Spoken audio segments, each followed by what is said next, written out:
Olá, tudo bem com vocês? Hoje a noite tá escura, boa para escutar uns cauzinhos. Então já deixa seu joinha, porque essas histórias merecem demais. O caboclo, ele não era de desafiar ninguém. Também não era desses desacreditado de tudo, não. Só que não tinha religião. Era de uma raça meio indígena, meio cabocla. Não tinha referência nenhuma dessas coisas de igreja, missa, reza. Então, para ele, era como se não existisse. Ele dizia que até tentava acreditar, pensar num Deus, mas não entrava. Herdou uma terrinha quando era novo, e casou novo também. Casou meio que juntando os trapos, sabe? Porque a mocinha que ele pegou para casar já tinha um filho. O marido dela tinha falecido. E naquele tempo, as coisas eram torta demais. Quando uma mulher era mãe solteira, a culpa caía logo nas costas dela. Era complicado. Pois bem, ele se ajeitou com ela e foram morar na terrinha. Daqui, dali, passou uns 10 anos. Ela já tinha um filho e ele botou mais 8 nela. 9 filhos no total. A mulher era muito devota, tinha fé que só, e sempre tentava puxar ele para esse lado da religião. Mas não dava certo. Ele dizia, vou tentar, mas não entrava na cabeça.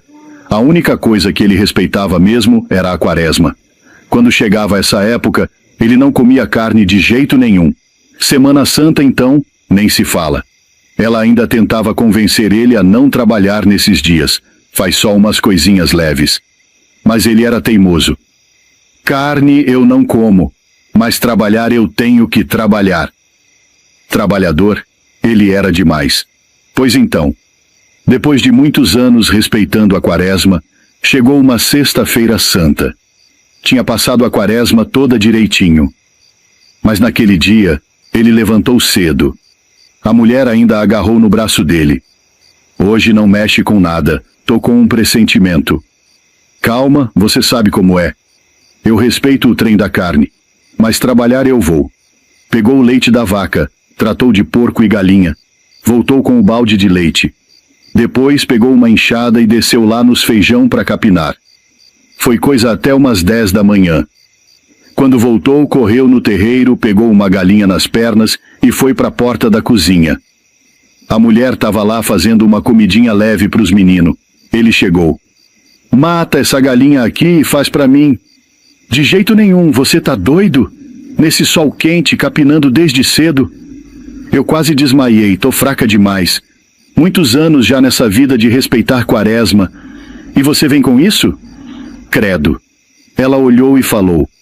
Fazer eu até faço, mas matar não posso. Isso é castigo grande demais. Você mata, eu preparo. Ele foi, quebrou o pescoço da galinha, sangrou ela e deu na mão dela. Ela tratou.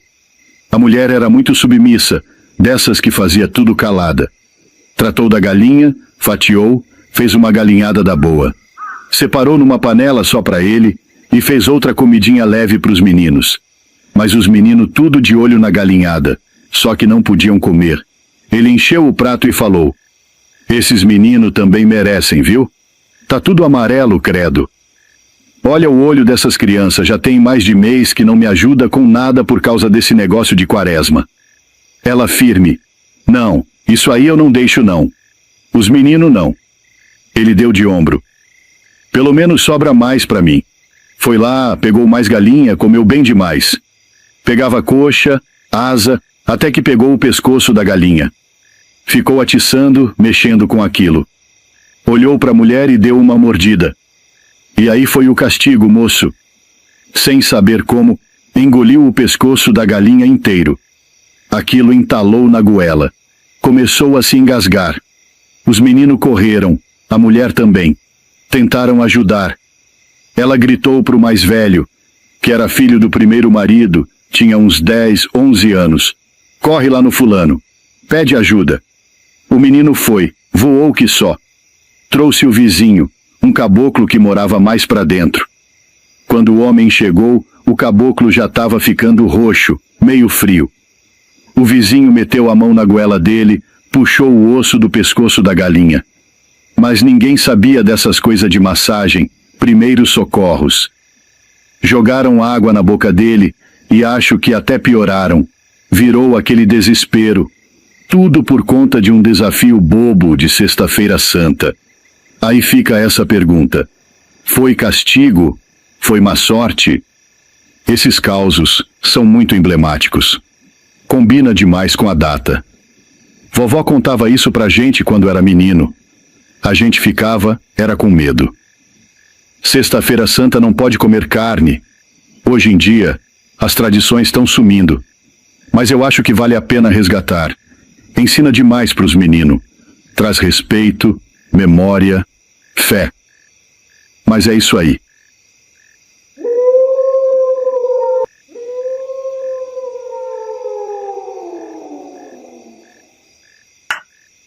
Desde criança, sempre ouvi falar de coisas estranhas no mundo. Algumas pessoas dizem que é assombração, outras falam que a pessoa viu coisa demais. Mas naquele dia, na cachoeira, só podia ser assombração o que aconteceu comigo e meus amigos. Éramos moleques, de 8 a 10 anos, e costumávamos sair pelas colônias para brincar, conversar e contar histórias. Não era muito longe da minha casa. Saímos no escuro, com a lua pela metade clareando um pouco o caminho. A gente via tudo meio embaçado, mas ainda conseguia enxergar alguma coisa. Chegamos num lugar chamado Volta da Areia e começamos a olhar para o meio do capim. Lá no alto, entre os pés de bacuri, que tinham uns 7 a 8 metros de altura, alguém disse: "Eu tô vendo a cabeça de uma moça, uma mulher, ali em cima do coqueiro." Eu não lembro quem falou, mas todos olhamos e vimos um pedaço do vestido branco dela se mexendo em volta do coqueiro. Parecia mesmo uma mulher vestida de noiva, com um vestido comprido que arrastava no meio do capim. Meu avô tinha mandado fazer uma cerca de arame para o mangueirão de porco, com 9 fios de arame farpado, daqueles que até boi tem medo. A mulher saiu andando na direção da cerca, e nós ficamos esperando para ver como ela ia passar com aquele vestido todo. Mas, para nossa surpresa, ela atravessou a cerca sem parar, sem pular, sem nada. Simplesmente passou por ela, como se fosse um fantasma. Depois, entrou no mandiocal, cheio de carrapicho alto, e continuou andando sem que nada grudasse nela.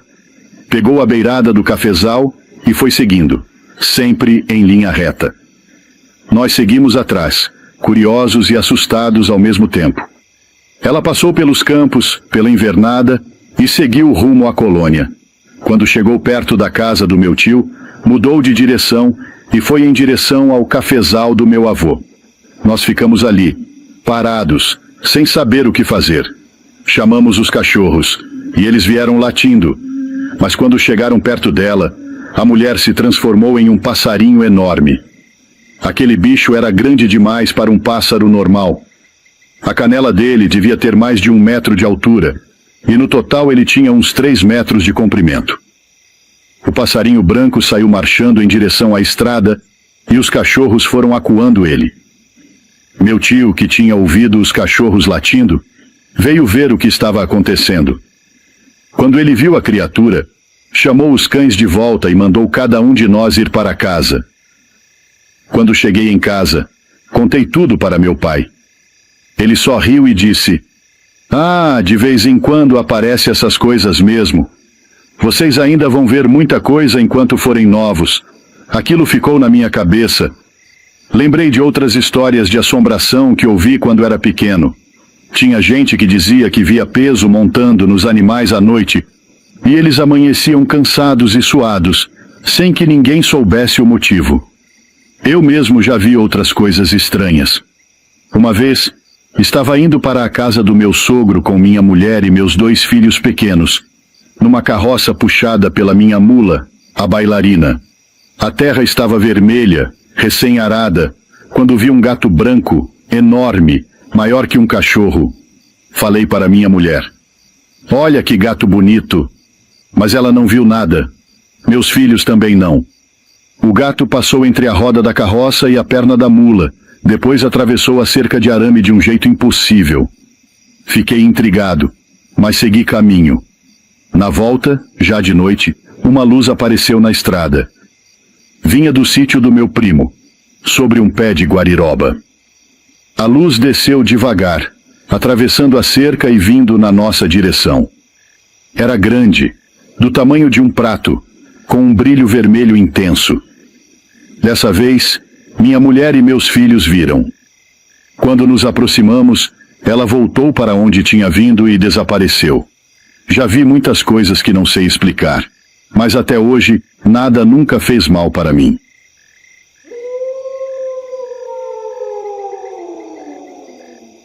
Você vê como é que é vantagem a pessoa ser organizada com as coisas, deixar o terreiro limpinho, sem bagaceira, sem lixo. O meu terreiro aqui mesmo eu tenho orgulho. A pessoa para achar um plastiquinho, um papelzinho jogado, não acha. Eu até dou recompensa se achar. Eu tenho orgulho. Eu já cheguei em terreiro de conhecido e fico abismado. Você fica até com aquele trem ruim no peito. Pensa, minha Nossa Senhora, como é que esse povo vive aqui? Aquele lixão no terreiro, e vive tranquilo. Não limpa, vai deixando, vai acumulando aquele trem. Pois esse caso tem mais ou menos a ver com isso. Um caboclo morava com a mulher, e um menino de 2 anos e meio, era tipo uma kitnetzinha. Era uma em cada terreiro, uma do lado da outra, tudo murado. Parecia que cada kitnet tinha 3 cômodos. Na frente tinha uma areazinha e o terreiro para frente. O caboclo trabalhava até umas 8 horas da noite, mais ou menos. A mulher ficava em casa cuidando das coisas, fazendo comida, limpando, cuidando do menino. Naturalmente, o menino ficava ali brincando no terreiro. Quando começava a escurecer, ela tirava ele dali e botava na areazinha. E ele ficava ali com uns carrinhos, brincando. E era de costume. Ela deitava no sofá, estirada, assistindo TV, e o menino ali brincando. Na área tinha um tanquinho, as coisas deles de lavar roupa, e rente com a porta, encostado numa paredinha no chão, ficava um caixotão de plástico de mercado. Dentro tinha um monte de sapato, coisa de uns 10, 15 pares. Eles tiravam o sapato na porta e jogavam lá dentro, tipo um sapateiro improvisado. O menino estava brincando ali, ela na televisão. Daqui a pouco o menino entrou todo empolgado. Mamãe, mamãe, a minhoca que pula. O menino não entendia de tudo, né? Sabia falar já, mas era criança. A mãe olhou e falou: que minhoca, menino? Vai lá brincar, tô assistindo aqui. O menino voltou. Passou uns minutos e voltou de novo. A minhoca que pula. Ela: vai brincar pra lá, menino. Tormenta não. E ele voltou de novo. Ficou ali, num cantinho da parede, fora da visão dela. E ela lá, firme na televisão. Deu 8 horas, o marido chegou. Abriu o portão, bateu o pé ali no terreiro, tirou o sapato antes de entrar. O menino estava deitado. Ele achou que o menino tinha dormido. Às vezes ele cansava de brincar e dormia ali mesmo, em cima de um tapete. Foi pegar o menino e sentiu ele quente ainda. Mas quando virou, o menino estava roxinho. Já deu aquele grito: o menino! O menino! A mãe veio correndo, pegaram ele, acharam que estava engasgado. Bate daqui, bate dali, aí viram 2 furinhos no pulso. Era cobra. Correram com ele para o hospital, deixaram lá. Aí tem aquele trem do soro, que tem que ser específico para cada tipo de veneno. Começaram a tentar estabilizar o menino, mas precisava saber que cobra que era. Um desespero danado. O pai voltou correndo para casa com lanterna na mão, mexeu em tudo, virou a bagaceira toda e nada. Quando foi mexer no caixotão dos sapatos, afastou de banda e estava lá, bem no cantinho da parede, o rabo da cascavel. Já pegou um pau, mandou na cabeça da bicha, matou. Levou para o hospital, mas o médico falou que não precisava levar não. Só de saber que era cascavel já dava para aplicar o antiofídico certo. Graças a Deus o menino foi estabilizando e sobreviveu. Mas olha só, uma sequência de erro atrás de erro. Primeiro, o lixo no terreiro. Segundo, a falta de atenção. Não vou nem dizer que a mãe é desnaturada, porque às vezes acontece. A gente se distrai com alguma coisa, acaba deixando a criança de lado. Coisa que não deveria acontecer, mas acontece. Se ela tivesse dado só um pouquinho de atenção, só um pouquinho tinha percebido. Minhoca que pula, era o jeito dele de dizer. Ele já tinha levado uns botes, coitado, mas ela nem deu moral. Quase perdeu o menino. Eu mesmo sou veco, mas se minha filha fala alguma coisa, eu pergunto, o que é? Mostra aí. Tenho que saber. Porque criança não mente, só explica do jeito dela. Você tem que ver. Ah, não sei o quê. Vamos ver. Uai, tem que ser assim. Mas graças a Deus, nesse caso aí acabou bem. Ainda bem.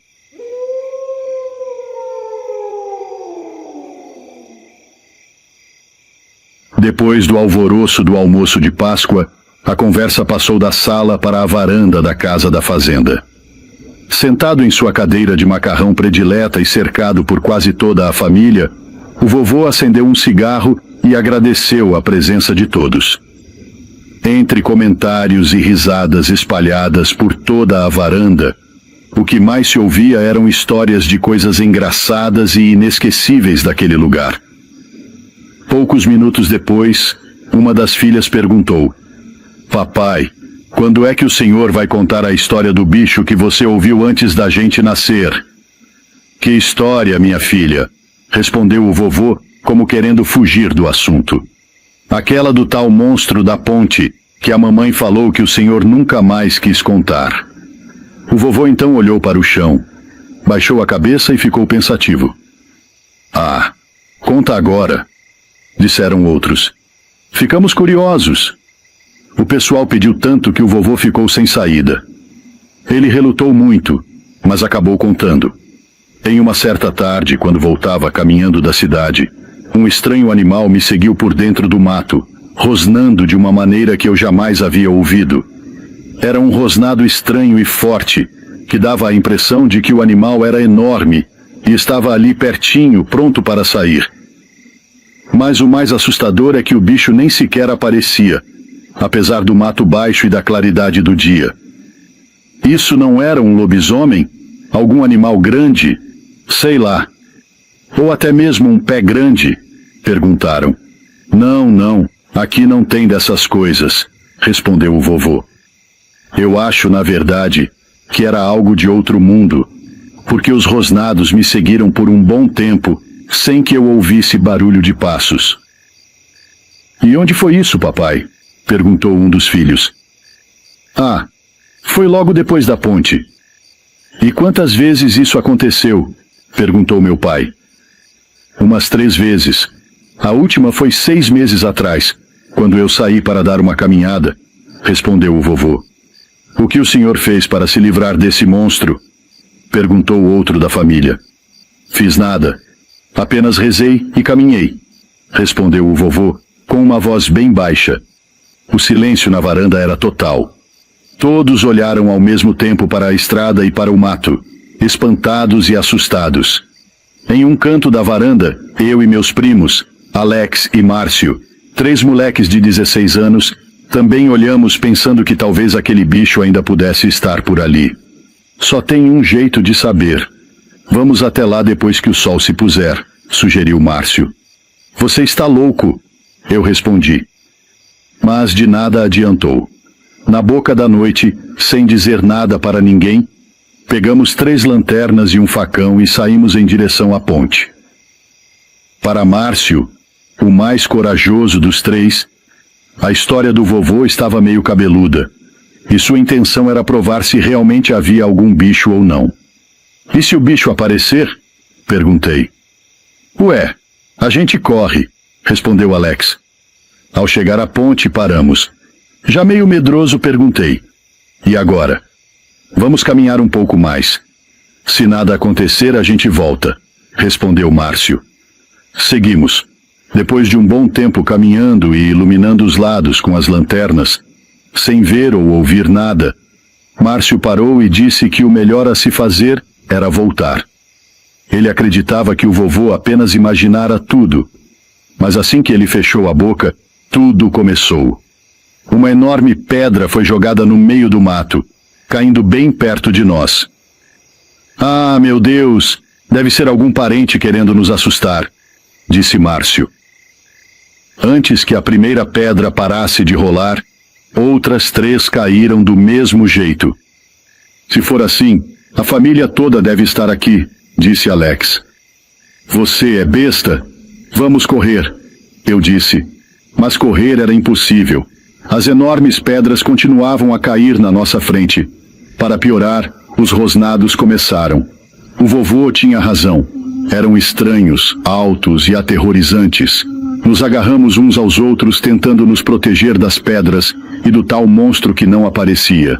Então, de repente, as pedras pararam. O pior dos rosnados ecoou, agressivo, como se o bicho tivesse cansado de brincar e decidido acabar com tudo. O medo era insuportável. Disparamos a correr. Mas ao chegar à estrada, para nosso espanto, o maldito monstro estava lá, do outro lado da ponte, esperando e rosnando. Naquele momento podíamos ver o que nos aterrorizava. Não era um bicho, nem um urso, nem o tal pé grande. Era apenas uma coisa preta, sem forma, que não parecia com nada deste mundo. E agora? O que vamos fazer? Perguntou Alex apavorado e chorando. Foi então que me lembrei da resposta do vovô. Eu rezei e caminhei. Passando à frente dos meus primos, pedi que me seguissem e rezassem. Assim fizemos. Eu ia na frente, rezando em voz alta, e eles atrás, repetindo as orações e chorando. Pouco a pouco, nos aproximamos do monstro, que parecia esperar para o ataque final. Mas ele não atacou. Para nossa surpresa e salvação, foi desaparecendo até sumir completamente. Saímos da ponte e seguimos rezando até chegarmos ao terreiro da casa. Finalmente, tudo acabou. 10 anos depois, a fazenda foi vendida. Até hoje, o mistério do monstro nunca foi resolvido. 20 anos se passaram, mas aquele rosnado e a figura sombria continuam vivos e assustadores na minha mente.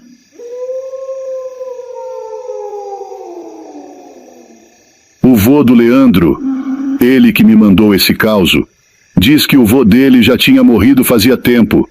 E pensa num velho azedo pro mundo só. Pros filhos, era uma ruindade sem fim. E pra mulher, pros parentes, pra todo mundo. Criação braba mesmo. Deus me livre. Diz que ele tinha um boi mandingueiro também, um bicho azedo, bravo de tudo. No parto do boi, ele estava quebrando cerca, arrebentando porteira, virando tudo. Aí um dia, o velho falou: não vou pegar esse boi não, vou meter uma taca nesse bicho dentro do curral. Se for para matar, que mate logo. Vamos ver no que dá. Montou no cavalo, saiu atrás do boi, mas não pegou não. Correu para cá, correu para lá e nada. Ele estava com ódio no peito, moço. Mandou o boi pros infernos de tanta raiva. O boi saiu correndo, sumiu no mato. No outro dia ele acordou um pouco mais tranquilo. Ainda ruim, mas menos danado. Pensou: vou lá de novo com mais calma ver se pego o boi por trás na manha e trago ele pro curral. Andou a fazenda inteira, enfiou nos matos e nada. Nem rastro do boi. Foi até nos vizinhos perguntar se tinham visto, mas ninguém viu. Chegou a achar que tinham roubado. Um compadre dele perguntou: o que cê fez com o boi? Aí ele contou: mandei o boi pros infernos. O compadre falou: então vai na benzedeira. Vai lá que tem coisa errada nisso. Chegou na benzedeira e contou tudo. Ela escutou e falou: se você mandou ele para lá, então agora ele é do cão, meu filho. Não é seu mais não. Mas olha, tem uma colina na sua propriedade, né? Ele: tem sim. Ela: nunca fui lá, mas Deus está me mostrando. Sexta-feira de manhã, sobe essa colina a cavalo que você vai encontrar o boi. Ele ficou meio assim, sem botar muita fé, mas quando chegou a sexta-feira, foi. Subiu a colina e lá estava o boi. Os olhos vermelhos, o corpo todo coberto daquela terra vermelha de amassar a pé. Bufando, doido. Tentou laçar, mas não conseguiu. Dali em diante ele entendeu. Esse boi não é meu mais. Esse boi é do Cramunhão. Passou uns dias campeando no mato, achou a carcaça do boi. Mas aí que o trem ficou feio. Depois do boi morto, ele continuou vendo os rastros do bicho. Só tinha ele daquele tamanho na propriedade, não tinha como ser outro. E ouvia o berrado à noite. Conhecia bem o berrado do boi. A família começou a notar também. Ele dizia: "O boi tá berrando para mim." Saía para urinar de madrugada e via o vulto, os olhos vermelhos no escuro. Os anos passaram e ele adoeceu. Coisa natural, estava velho. Mas não quis ir para o hospital. Lá morre mais rápido. Ficou acamado e nos delírios de febre gritava: "O boi tá rodeando a cama, tá cheirando, tá aqui." A família tentava acalmar, mas era direto aquilo. No dia da morte, a casa cheia de parente, despedida. E ele nos delírios: "O boi tá nos meus pés, tá mordendo, tá me puxando." Essas foram as últimas palavras. Depois que morreu, o povo ficou especulando que era o boi que veio buscar ele. Mandou o boi pro inferno e o boi voltou, virou propriedade do Cramunhão e veio buscar a alma do velho. Eu li esse caso e fiquei até arrepiado. Essas histórias de antigamente, sendo verdade ou não, mexem com a gente. E eu tendo a acreditar que antigamente essas coisas aconteciam mesmo.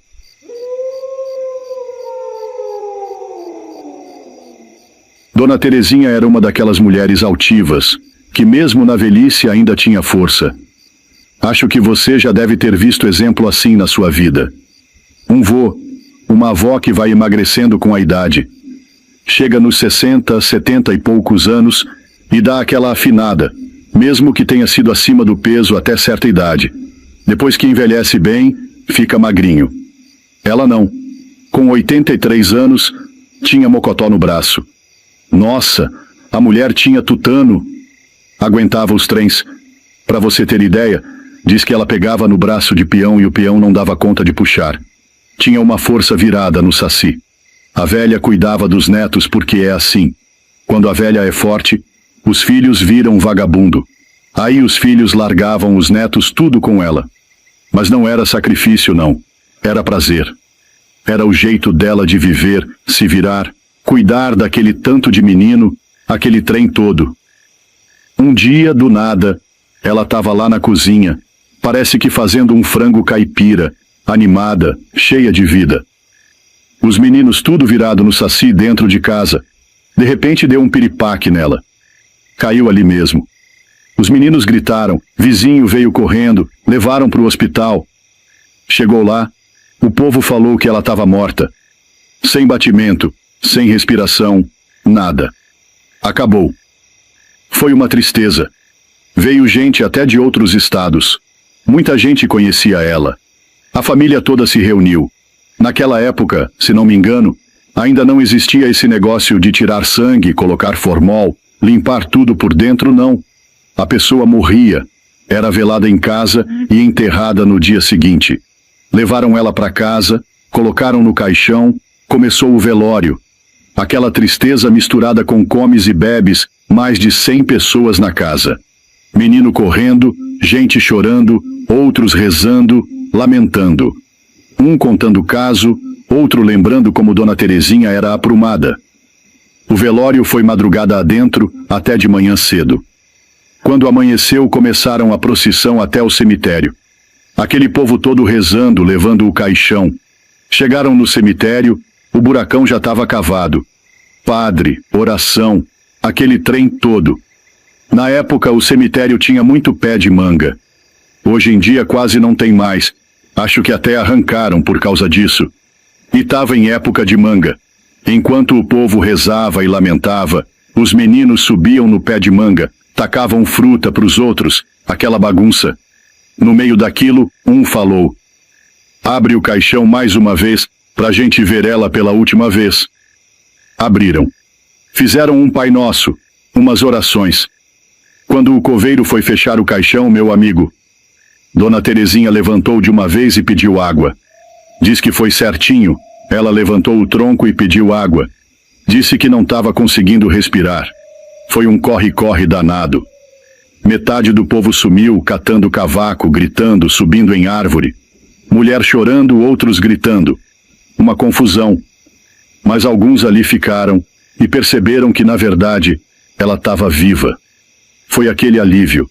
Deram água, tiraram ela do caixão. Ela nem sabia que estava ali, ia ser enterrada viva. Levaram correndo para o hospital. Mas como era hospital de interior, fraquinho, ninguém sabia dizer o que ela tinha. Levaram para a capital, para um hospital maior. Aí descobriram a doença. Não lembro o nome, se você souber, me diz aí.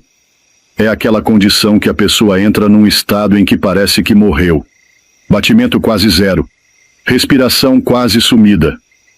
Mas não morreu, não. Fica parecendo. Teve até um cantor, acho que da dupla Alan e Aladim, que o povo fala que teve isso. Quando exumaram o corpo, dizem que tinha arranhão no caixão.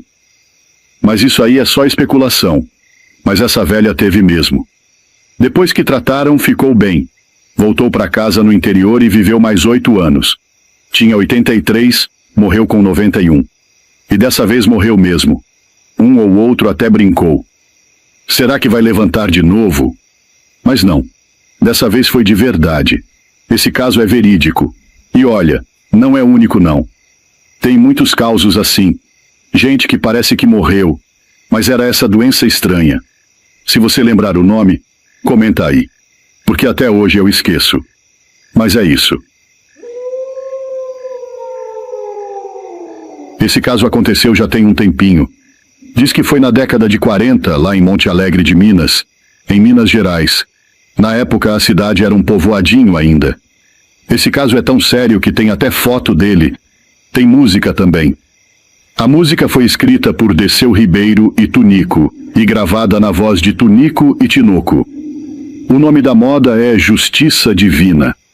Depois que assuntar o cauzinho, escuta a música que você vai ver.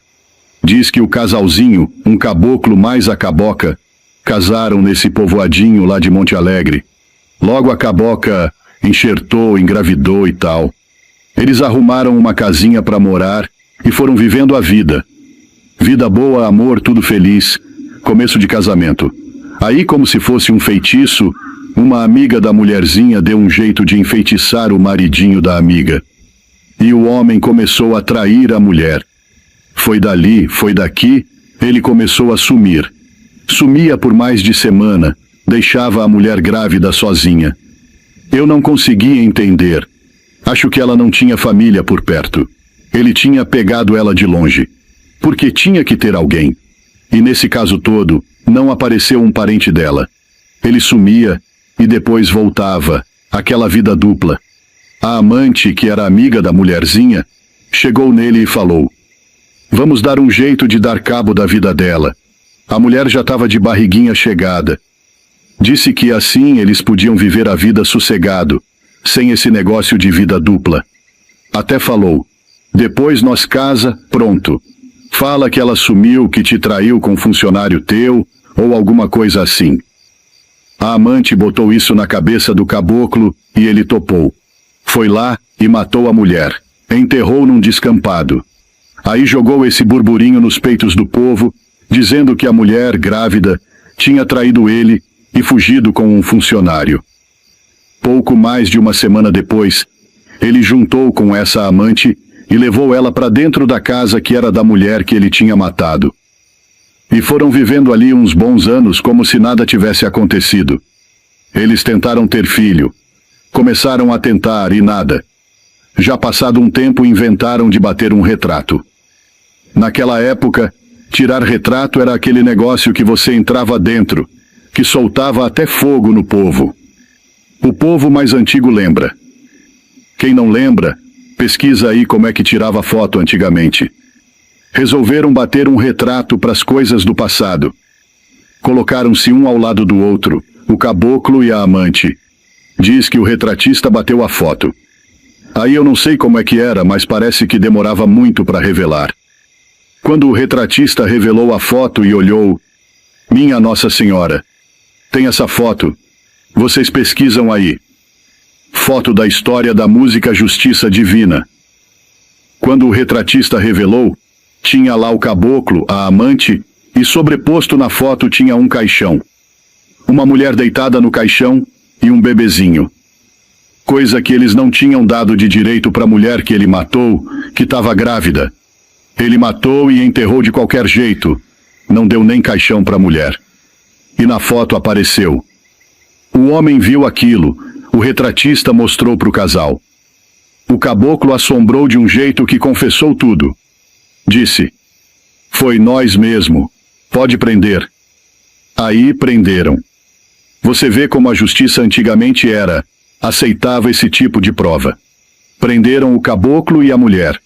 Daí em diante eu não sei mais nada. Até pesquisei mais coisa, mas não encontrei. A lei antigamente era mais rígida. Você ficava preso de verdade. Provavelmente mofaram na cadeia até morrer. Um cauzinho pra gente escutar. Uma música pra ouvir. Uma foto pra ver. Boa noite. Meu nome é José Bento. Moro no interior de Pernambuco e estou prestes a completar 56 anos de idade.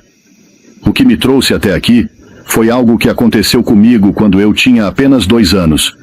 Nasci numa época em que os pais costumavam registrar os filhos muito tempo depois do nascimento. Sendo eu o mais novo de 6 irmãos, também não havia sido batizado ainda.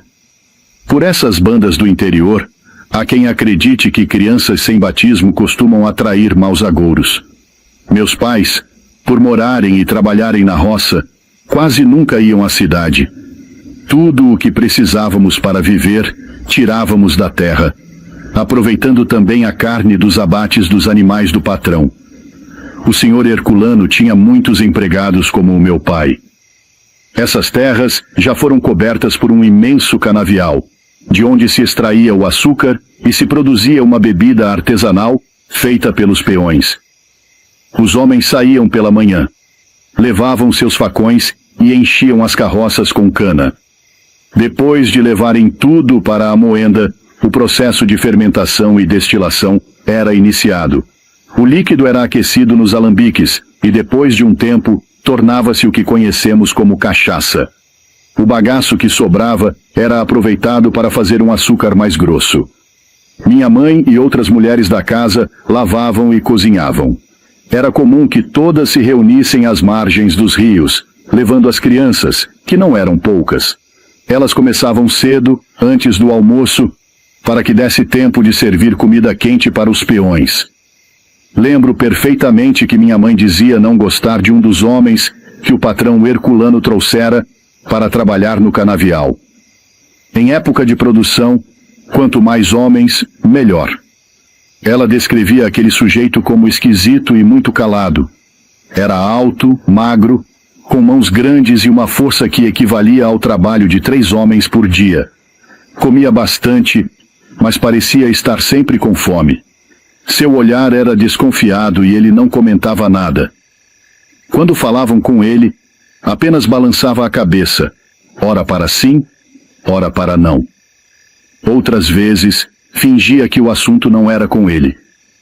Certa vez, enquanto minha mãe estava na cozinha, viu o estranho se servir de um copo d'água do filtro de barro e olhar na direção onde eu brincava com uma colher de madeira, sentado debaixo da mesa. Desconfiada, ela o observou pelos cantos dos olhos, mas não disse nada. O homem largou o copo e saiu andando para fora.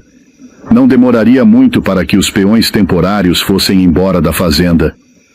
Naquela noite, depois do jantar, minha mãe virou-se para meu pai e perguntou: Manuel, quando é que acaba essa produção de cachaça? Ainda tem muita cana para passar na moenda. Enquanto isso, vamos nos virando com a fermentação, respondeu meu pai. Mas por que o interesse, mulher? Para falar a verdade, não gosto daquele sujeito ressabiado que o patrão trouxe para cá, ela retrucou. Ele parece uma mula de tanto que carrega cana nas costas. O patrão sabe o que faz. Nós apenas obedecemos, não temos que questionar nada. Não sei, Manuel. Esse homem é estranho. Ninguém sabe de onde veio. Anda pelos cantos como uma alma penada e olha para a gente igual a um bicho. Meu pai encerrou o assunto e foi se deitar. Já quase dormindo, minha mãe ouviu passos no meio do mato, como se algo corresse, quebrando galhos e amassando a vegetação. Os cães latiam e o barulho se aproximava.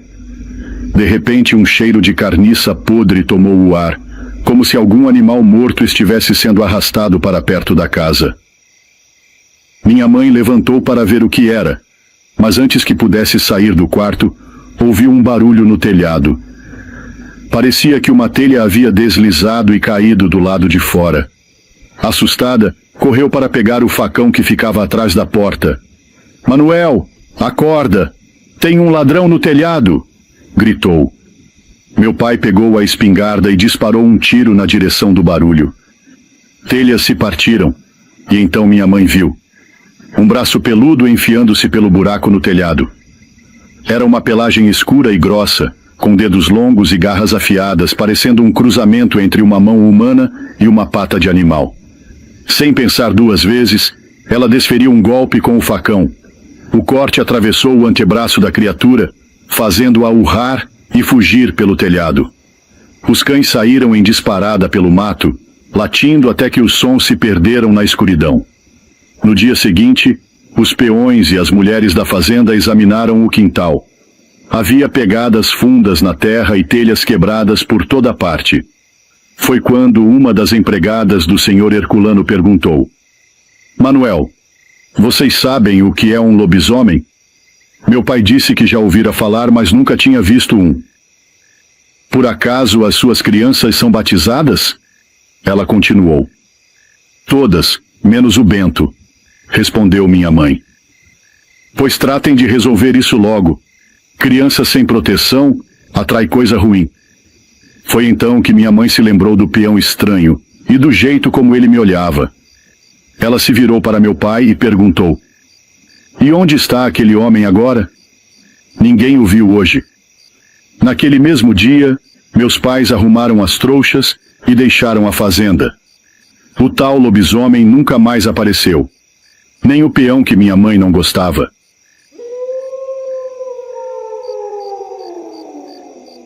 Aqui na minha região, no Mato Grosso, é uma área de cerrado. Mas tem umas partes de terra boa, com mata alta, mata grossa mesmo, pau de seno, e na época, isso já faz quase 100 anos, veio muito nordestino para cá, trabalhar tanto no garimpo quanto nas fazendas, para derrubar o mato e formar pasto. Naquele tempo não tinha trator, não tinha motosserra. O peão tinha que trabalhar no golpe do machado, derrubando mata na força. Dizem que numa fazenda dessas, tinha uma ruma de peão trabalhando. E como era por produção, quanto mais derrubava, mais ganhava. Aí virava uma disputa. A peonada apostava mesmo. "Duvido tu derrubar mais que eu. Vamos ver quem aguenta mais." E por aí ia. No meio desse pessoal, tinha um baiano. Enquanto um derrubava 2, 3 árvores, ele derrubava 15, 20 no machado. O homem era bom, afiado. Amolava o machado de um jeito que só ele sabia e tinha uma força descomunal. Baixote, mas forte que só. Ganhava de todo mundo. Na hora do almoço, sentavam todos debaixo de um pau de trem para comer e conversar. E ele se gabava: "Homem, vocês são fracos demais. Quando derruba 2, eu já tô na 20ª. Vou falar uma coisa que é até pecado, mas vou falar. Nem o capeta, se vier aqui, não dá conta de mim no machado." Na hora que ele falou isso, o povo ficou calado. Antigamente, o povo respeitava essas coisas. No outro dia, lá na sedezinha da fazenda, que nem sede era, só um barracão de lona, apareceu um caboclinho, baixote, jeito de nordestino também. Bem cedo, antes do sol clarear de vez, chegou no gato, que é o intermediário entre o fazendeiro e os peões, e perguntou: "Vocês fazem o que aqui?" O gato respondeu: "Estamos derrubando mata." O caboclinho disse: "Queria trabalhar com vocês." Paga quanto? O gato falou: é por produção. Quanto mais derrubar, mais ganha. Então tá bom. Esse caboclinho era o capeta disfarçado. Mas ninguém notou.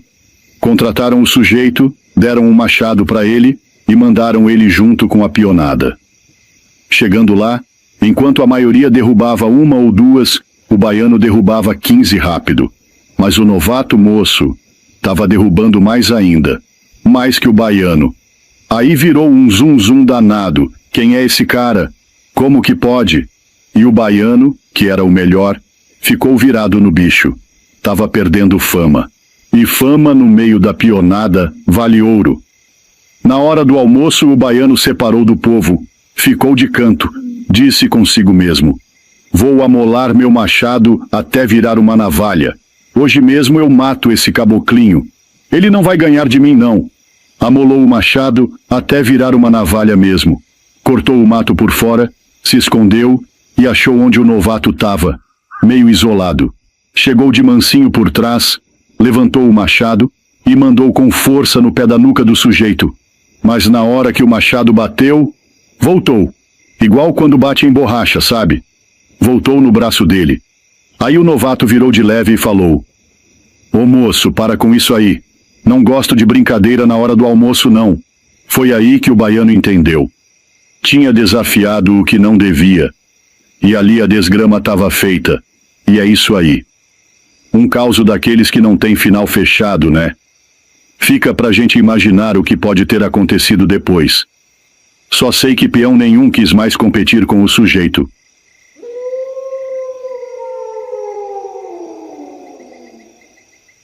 O Severino era um caboclo até bom. Caboclo bom de serviço. Encerrava madeira, fazia cerca, tudo quanto é tipo de serviço. Até de pedreiro ele fazia. O homem tinha destreza pras coisas. Só que o problema dele, ele não bebia, mas era de uma brabeza. Moço, qualquer coisinha, o caboclo já podia se ir. O negócio dele era puxar faca e passar o outro na hora. Ele não chegou a matar ninguém, não. Morava numa vilinha no Goiás Velho. Goiás Velho que nós fala, hoje é Tocantins. Na época ainda era Goiás, porque uma parte dentro de Goiás é o estado mais injustiçado do Brasil. Porque, para quem não conhece, o Triângulo Mineiro era de Goiás. Tocantins, Pará de Goiás, Brasília era de Goiás. E foram tomando tudo. Goiás hoje é miudinho. Mas então, ele morava lá no sertãozão do Goiás Velho, lá pras bandas onde hoje é Tocantins. E qualquer coisa, o Severino caçava confusão, brigava com os outros, era aquela coisa toda. Uns caboclo até queriam matar ele, mas o povo falava: não, não mata o Severino, não. Esse caboclo ainda vai passar por uma aprovação aqui na vida. Matar não adianta nada, matou, morreu.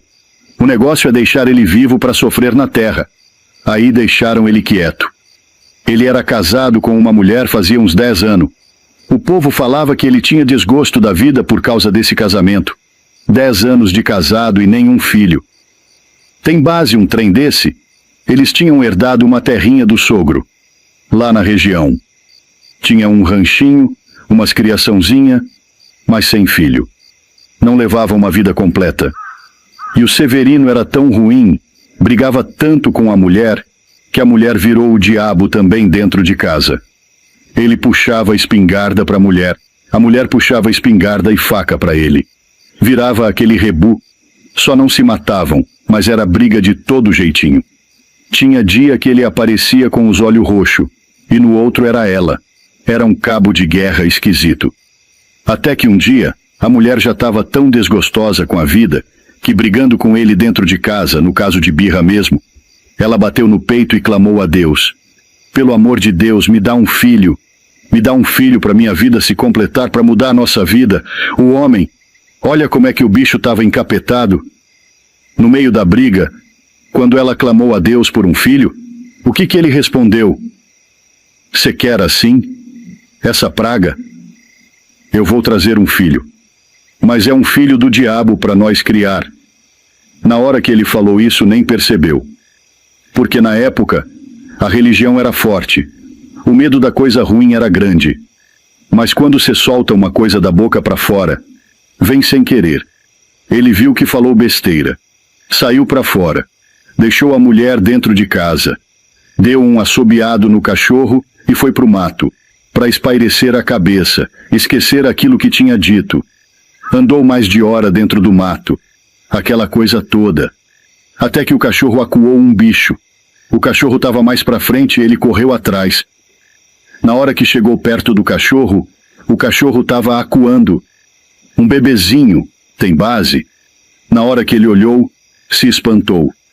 Fez um misericórdia. O que a mulher clamou, aconteceu. Ele esqueceu que tinha amaldiçoado. Tirou o cachorro de perto, pegou o bebezinho, branquinho, olhinho azul, cabelinho loirinho, coisa mais linda. Uns 5, 6 meses, o bebezinho, chorando. Na hora que ele pegou, o bebê parou de chorar. Ele falou: "Meu Deus do céu, graças a Deus, um filho para nós. Vai melhorar tudo na nossa vida agora." Correu para dentro de casa. Já chamou a mulher, que saiu na porta e caiu em lágrimas. Ai, meu Deus do céu! Deus atendeu nosso pedido.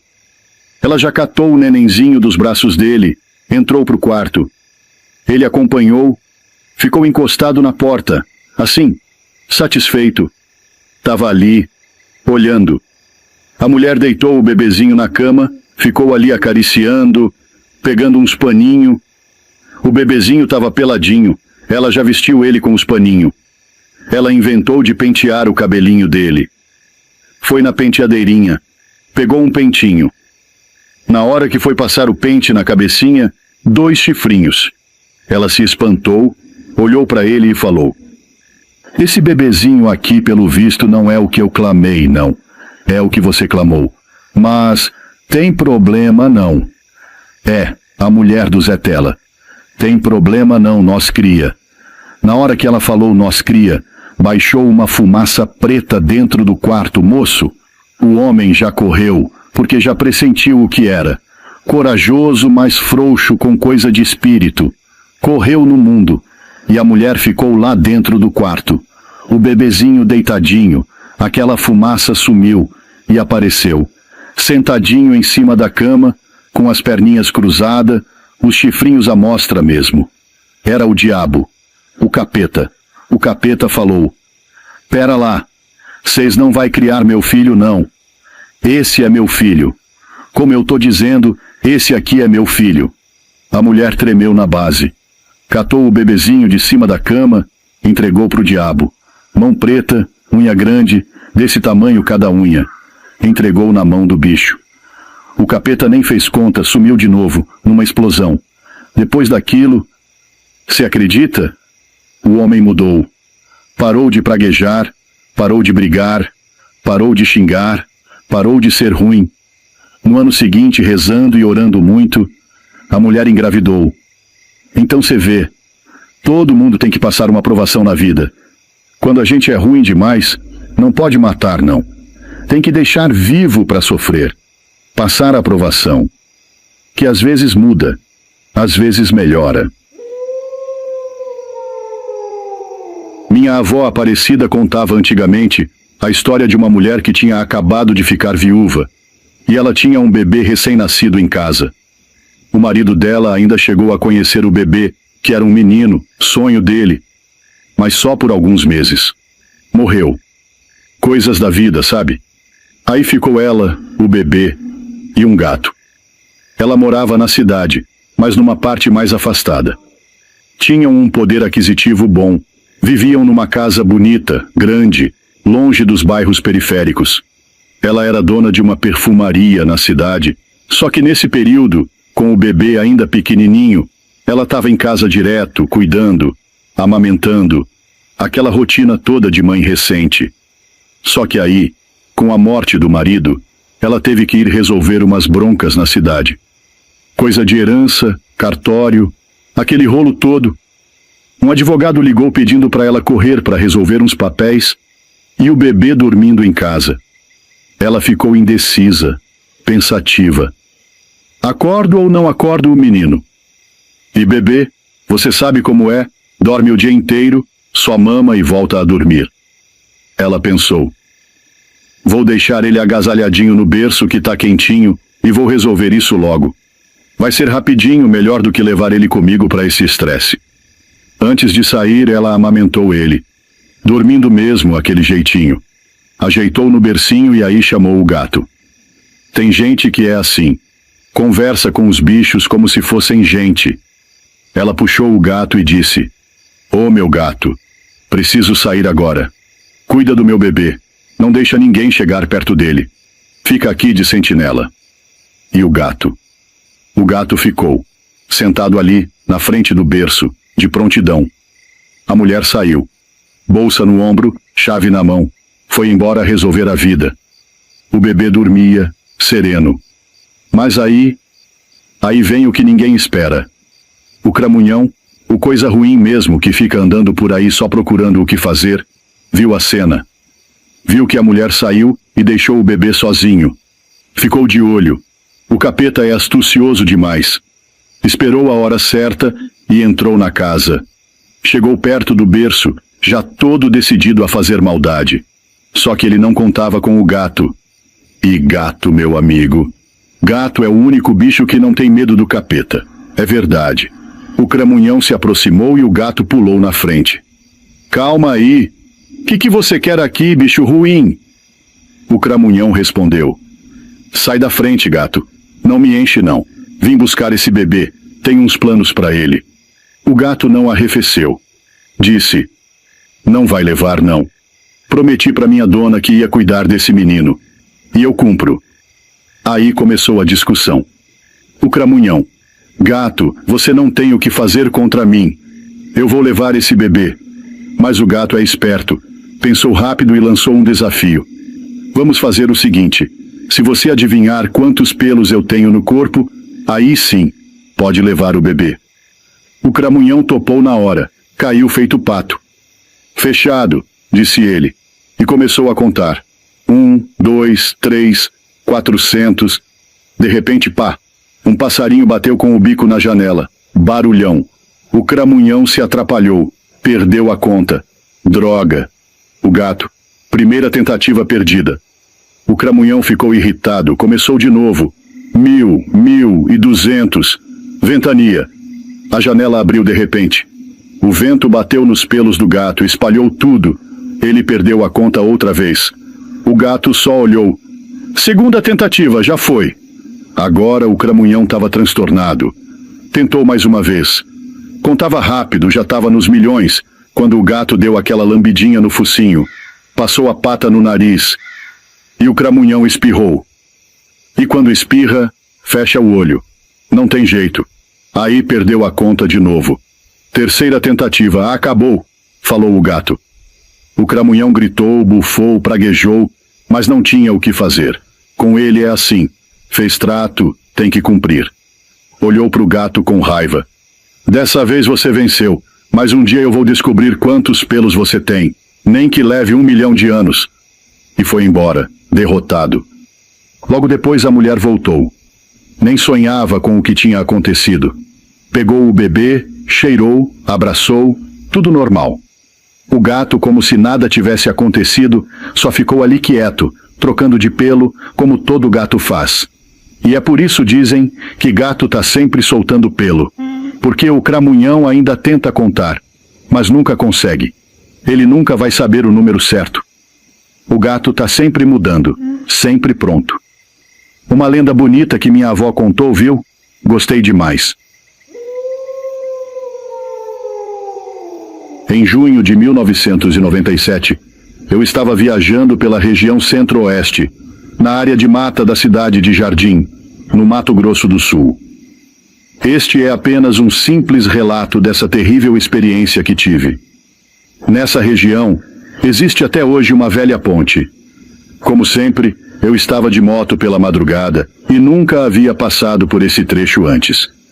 Eram por volta das 3 horas da manhã, quando avistei a ponte ao longe. Ela ficava em uma área de mata fechada e isolada, um lugar bastante sombrio. Não vou mentir. Ao chegar com a moto na entrada da ponte, tomei um grande susto. Um estranho e imenso pássaro negro estava pousado no meio dela. Era uma criatura enorme. Assustado, parei a moto e pensei em voltar. A visão era aterrorizante. A criatura estava a uns 15 metros de onde eu estava. imóvel no meio da ponte. Ao seu redor, uma névoa estranha pairava, tornando o cenário ainda mais assustador. Eu já estava manobrando a moto para voltar, quando vi que o pássaro começou a bater as asas. Arrepiado, observei enquanto uma gigantesca e assustadora sombra subia, batendo suas asas imensas e aterrorizantes. Aquelas asas estavam ganhando altura. Era algo enorme, uma silhueta negra e horrível que me fez tremer de medo. Após essa estranha criatura desaparecer no céu, percebi que a névoa também começou a se dissipar, deixando a ponte livre para eu passar. Pude então avistar o outro lado nitidamente. Decidi seguir em frente. Liguei a moto e comecei a atravessar a ponte. Tudo estava deserto, tranquilo e silencioso. No entanto, quando cheguei ao meio da ponte, senti a moto pesada, como se estivesse carregando um imenso peso. Muito assustado, não entendi o que estava acontecendo. Por mais que eu acelerasse, a moto avançava lentamente, como se estivesse presa a alguma coisa. Meu coração disparou. Foi então que comecei a ouvir um som horrível e macabro. Era algo horripilante, vindo das minhas costas. Parecia um choro, mas não era humano. Tentei sair da moto e correr, mas parecia que eu estava aprisionado. Nas laterais da ponte, comecei a ver silhuetas negras se arrastando pelo chão. Naquele momento, um calafrio tomou conta de todo o meu corpo. Enquanto isso, o choro continuava às minhas costas. Mais à frente, já próximo à saída da ponte, vi uma aparição. Era uma mulher horrível, pendurada por uma corda.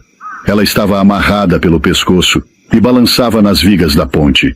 Vestia roupas antigas, todas esfarrapadas.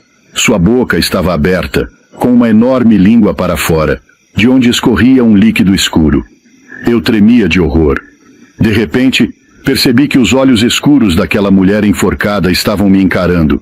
Em pânico, tentei acelerar a moto e sair dali o mais rápido possível. As sombras negras continuavam a rastejar ao meu redor. Quando achei que teria um ataque de pânico, do nada, tudo sumiu. O silêncio voltou. Olhei para cima e a horrível mulher enforcada não estava mais lá. Eu estava quase na saída da ponte, apenas alguns metros. Assim que saí, a moto voltou a funcionar normalmente. Parei, tirei o capacete e percebi que estava suando da cabeça aos pés. Respirei fundo e me perguntei se tudo aquilo não teria sido apenas uma alucinação da minha parte. Enquanto pensava nisso, comecei a ouvir novamente o som de asas batendo. Olhei pelo retrovisor e vi que a névoa estranha estava se formando outra vez. Não sei se estava ficando paranoico, mas tive a impressão de ouvir um choro de criança. Assustado, não pensei duas vezes. Liguei a moto e saí disparado daquela ponte. Até hoje não sei se tudo aquilo foi real ou apenas uma ilusão causada pelo cansaço e pela fome, pois eu estava o dia inteiro sem comer, apenas à base de água. Mas essa experiência continua me intrigando. Prefiro acreditar que foi apenas uma alucinação. Ah, antes que eu me esqueça. Meu nome é Ricardo Albuquerque e tenho 50 anos de idade. Boa noite. Zé Afonso era aquele camarada afoito, moço. Era vaqueiro. Trabalhava numa fazenda de um médico. Fazia mais de 20 anos já. Só que conforme foi ficando mais velho, foi ficando mais nervoso para lidar com as coisas.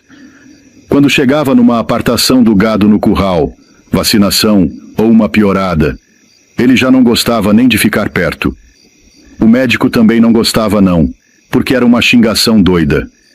Lidar com gado no curral dá trabalho demais da conta. Estressa. A vaca pula cerca, vira aquele trem todo, quebra pau, vira piseiro. Entra no tronco, dá trabalho. E o Zé xingava o povo. Mas o jeito de xingar dele era carregado de ódio. Um trem esquisito mesmo. Um dia, nessa doideira toda, ele se apegou numa paulada bem na chapadinha de uma vaca. A vaca estava dando muito trabalho. Tem peão que é nojento, mete a mão mesmo, sem dó. Ele deu uma sapecada na vaca, e a vaca caiu morta na hora. Foram avisar o médico que estava na fazenda, no escritóriozinho. O médico chegou e falou com ele. Mas se não for na frente de todo mundo, você não faz um trem desse nunca mais, enquanto trabalhar para mim. Se eu souber que você fez, eu venho aqui, esteja onde estiver, e te demito na hora. A vaca era para consumo, para venda, prejuízo, moço. Já estava tudo pesado, lote certinho, não podia. Zé ficou muito triste, envergonhado, mas também com raiva. Ninguém gosta de levar bronca na frente dos outros. Ficou com aquilo entalado. Passou um tempo, pediu a conta. Mais de 20 anos lá. Pegou uma bolada. Mesmo pedindo a conta. O fazendeiro ainda fez acordo, deu FGTS, aquele trem. Comprou uma chacrinha. Na chácara, botou gado. E mesmo tendo as coisinhas dele, ainda descontava a raiva nos bichos. O povo falava: uai, homem tem de tudo, vida boa, chacrinha, caminhonete, mulher bacana, filhos. Mas ele batia nos bichos. Quando ia capar, morria. Dia de capação, era dia dos bichos morrer, moço. Porco, cavalo, tudo. Porque esse negócio tem que ter mão boa, coração bom. Senão, o bicho morre. Ele batia nas vacas, virava piseiro. O povo avisava: para com isso, Zé. Isso uma hora vai te trazer castigo.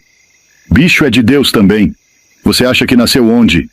E ele retrucava: de Deus, que nada. Deus faz é o homem. A gente que tem inteligência, semelhança. Bicho não fala, não se defende. Isso não é de Deus, não. O povo alertava, mas ele zombava. Ele tinha 8 vacas Jersey na chácara. Quem conhece sabe que vaca Jersey é mansa, boa de leite, ajeitada, boa para domar. Morava com a mulher, 3 filhos. 2 já tinham ido para a cidade, graças a Deus, longe do sofrimento. Mas o mais novo ainda estava lá, menino de 12 anos, sofrendo com o velho. Teve um dia que o Zé não conseguiu apartar as vacas. Só ele gostava de apartar, do jeito dele. Mas nesse dia mandou o menino. Tava triturando milho, gritou: ei, praga ruim, vai lá para trás. O menino, acanhadinho, foi. Subiu a remanga, ajeitou a cruzeta, veio trazendo as vacas correndo na frente com os bezerros. 8 vacas. Ele atrás, gritando, jogando o chapéu, fazendo aquele jogo de menino, tentando ajudar. Jogou uma pedra numa vaca Jersey vermelha. Pegou no lombo. A vaca estava uns 20 metros à frente. Quando a pedra pegou, ela correu para o canto da cerca, virou e veio cantando a cerca na direção dele. O menino assustado gritou: sai, vaca! Vai para frente! E a vaca levantou. Eu acredito, moço. A vaca levantou, ficou em pé, com as patas da frente para o alto, e andou uns 2, 3 metros. Depois caiu de novo e veio correndo.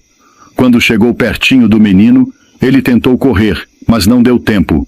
Ela levantou de novo e caiu em cima dele. Ficou com as patas em cima das costas do menino. Diz que quebrou a espinha na hora. Mas não morreu. Gritou, gritou. E mesmo com o barulho do triturador, o pai escutou. A mãe também escutou. Começou o griteiro. Correram. Quando chegaram lá, o menino ainda tentava levantar, mas não conseguia. O velho falou: levanta, moleque! Mas viu que não dava. Pegou ele no colo, botou na caminhonete, levou para a cidade. O guri ficou tetraplégico. Só mexe o pescoço para cima, só fala. Não faz mais nada. Depois disso, o castigo veio. E veio grande. Vendeu a chácara, acabou com tudo. Vive só da aposentadoria da mulher. Dizem que ele nem aposentou ainda. Vive com os papéis tentando aposentar. Sorte que o menino aposentou por invalidez. Mas vivem numa tristeza só, lamúria. Tudo por ruindade. Fazer mal pros bichos. Eu tenho um amor por bicho que não é só medo de castigo, não. Eu gosto mesmo. Amo os bichos. A alma mais pura que tem é a dos bichos. Não pode fazer mal não, moço. Tô falando sério. Mas é isso aí. Mais um caos da vida real.